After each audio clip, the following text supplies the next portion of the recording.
Hello everyone, my name is Tosin. I'm from Myanmar. Today I'd like to share my self-review final project, Ryan Empire. It's an interactive history exploration web application I built using Nature System for state management and DVCSF for styling.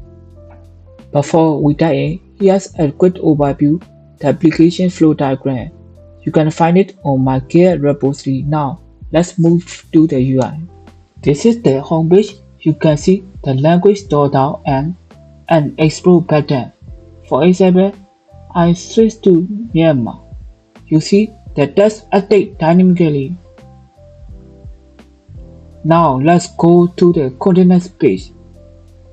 Here you can see you can choose Asian, Europe or Africa. You see the thin color change dynamically wherever you click. For me, I pick Asian. Go.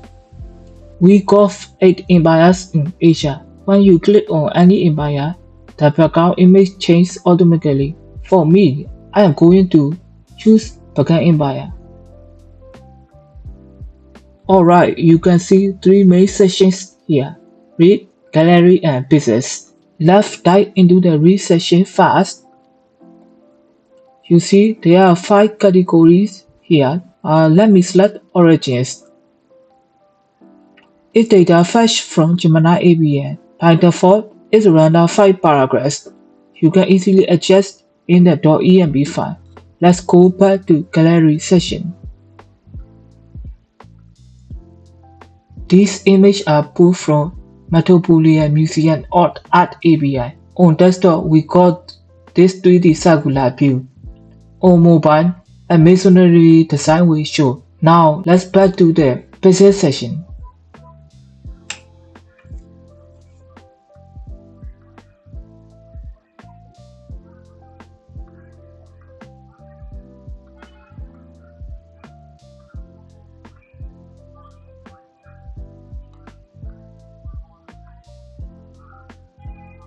You see, go for the effect and can download the price. Okay, let's download that price.